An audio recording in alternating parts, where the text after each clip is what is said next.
అందరికీ నమస్కారం.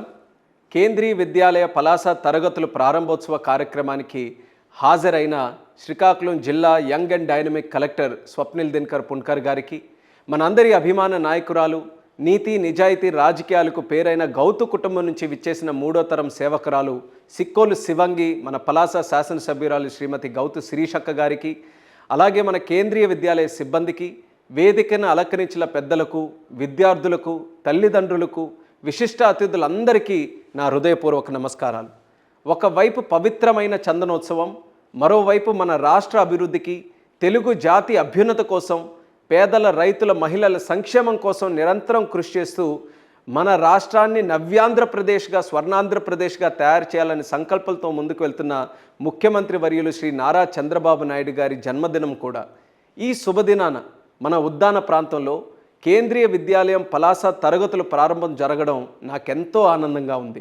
ఒక శ్రీకాకుళం జిల్లా వాసిగా ఈరోజు నాకెంతో గర్వకారణమైన రోజు. శ్రీకాకుళం జిల్లా, ముఖ్యంగా మన ఉద్దాన ప్రాంతం నుంచి ఎంతోమంది కేంద్ర ప్రభుత్వ సంస్థల్లో, ఆర్మీలో, సెంట్రల్ ఆర్మ్డ్ ఫోర్సెస్లో, అలాగే రైల్వేస్లో సేవలు అందిస్తున్నారు. నేను ఎంపీగా ఉన్నప్పుడు పార్లమెంటులో ఒక ప్రశ్న అడిగాను. ఆర్మ్డ్ ఫోర్సెస్ వారు ఏ ప్రాంతం నుంచి ఎక్కువ మంది పనిచేస్తున్నారని దానికి సమాధానం మన శ్రీకాకుళం. వీరందరూ దేశం కోసం వివిధ ప్రాంతాలలో పనిచేస్తుంటే, అలాగే మన సరిహద్దుల్లో వాళ్ళందరూ కూడా ప్రాణాలు త్యాగం చేస్తూ పనిచేస్తుంటే, వాళ్ళ కుటుంబాలు, వాళ్ళ పిల్లల భవిష్యత్తు కోసం మనం ఏదైనా ఒక కార్యక్రమం చేయాలన్న ఆలోచన నాకు ఎప్పుడూ ఉండేది. ఆ కోరిక నిజం చేయాలనే సంకల్పంతో నేను ఎంపీగా ఉన్నప్పటి నుంచి కేంద్రీయ విద్యాలయం పలాస కోసం నిరంతరం కృషి చేశాం. అయితే ఇందులో గత ప్రభుత్వం సమయంలో 2019 నుంచి 24 వరకు ఆ ప్రయత్నానికి ఎటువంటి సహకారం అందలేదు. నిర్మాణానికి అవసరమైన భూమి కూడా అందుబాటులోకి తీసుకొని రాలేదు. 2024లో ఎన్నికల వాగ్దానంగా పలాసకు కేంద్రీయ విద్యాలయం తీసుకొని వస్తామని నేను బలంగా హామీ ఇచ్చాను. మీ అందరి ఆశీర్వాదాలతో గెలిచిన తర్వాత మన కూటమి ప్రభుత్వం అధికారంలో వచ్చిన వెంటనే ఈ ప్రాజెక్టును ప్రాధాన్యత తీసుకొని ముందుకు నడిపించాం. తరువాత స్థానిక ఎమ్మెల్యే మన శిరీషక్క గారితో చర్చించి భూమి తాలూకా బాధ్యతను వారికి అప్పగించాం. మన పిల్లలకు మంచి విద్య అందించాలని, వాళ్ళకి మంచి భవిష్యత్తు ఉండాలన్న ఆలోచనతో శిరీషక్క గారు కూడా స్థానికంగా ఉన్న సమస్యలన్నింటినీ కూడా ఎదుర్కొని నడుం బిగించి ప్రతి సమస్యకు ఒక పరిష్కారం తీసుకొని వచ్చి ఈ భూమిని కేటాయించడానికి కూడా కీలకమైనటువంటి పాత్ర పోషించారు. ఈ సందర్భంగా శిరీషక్క గారికి కూడా ప్రత్యేక ధన్యవాదాలు తెలియజేస్తున్నాను. అలాగే మన జిల్లా కలెక్టర్ స్వప్నిల్ దినకర్ గారు, జిల్లా యాంత్రాంగం, కేవీ అధికారులతో, రైల్వే శాఖతో సమన్వయం చేసుకొని క్షేత్రస్థాయిలో సమస్యలన్నింటినీ కూడా మొత్తం పరిష్కరించడానికి ఆయన కూడా ఎంతో కృషి చేశారు, సహకరించారు. అందరి సహకారంతో వెంటనే పలాసలో భూమిని సమకూర్చి కేంద్రీయ విద్యాలయ నిర్మాణానికి మనం స్థలం వాళ్ళందరికీ కూడా చూపించగలిగాం.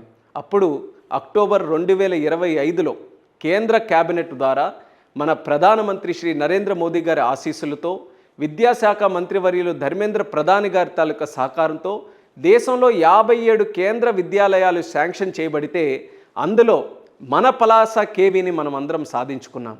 నిర్మాణం పూర్తయ్యే వరకు వేచి చూడకుండా విద్యార్థుల భవిష్యత్తు దృష్ట్యా తక్షణం తరగతులు ప్రారంభించాలని మనం నిర్ణయించుకున్నాం.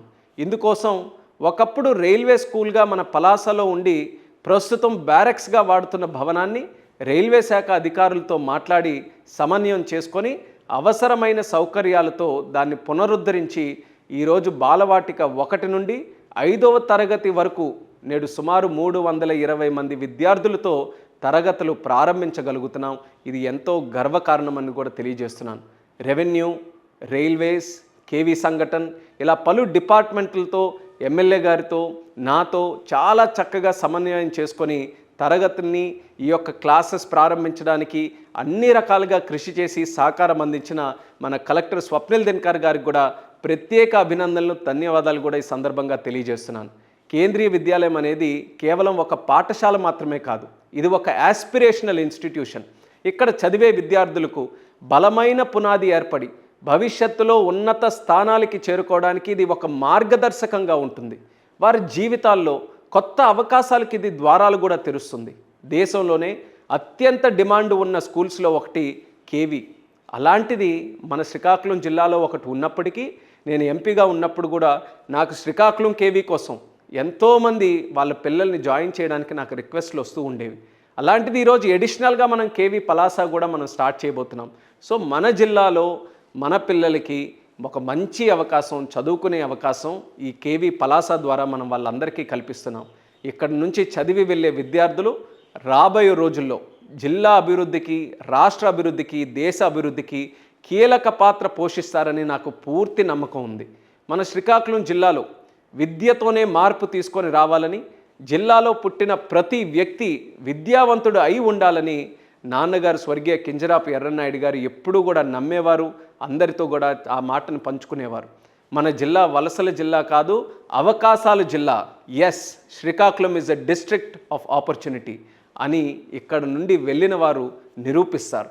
ఆ నమ్మకం నాకుంది. ఈ దిశగా కేంద్రీయ విద్యాలయం పలాస ఒక ముఖ్యమైన మైలురాయిగా నిలుస్తుంది.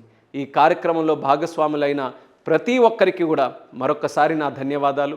మన పిల్లల భవిష్యత్తు ఉజ్వలంగా ఉండాలని, రానున్న రోజుల్లో జిల్లాకి సంబంధించిన మరిన్ని ప్రాజెక్టులు తీసుకొని వస్తానని మీ అందరికీ కూడా హామీ ఇస్తూ, ఈ శుభ సందర్భం మీ అందరితో పాటు నేను కూడా పాల్పంచుకోవాలని, ఆ ఆనంద క్షణాల్లో నేను కూడా భాగస్వాములు అవ్వాలని ఎంతో ఆకాంక్షిస్తూ ఈ కార్యక్రమం పెట్టుకున్నాను. నేను కూడా ఇక్కడికి వచ్చేయాలని అనుకున్నాను.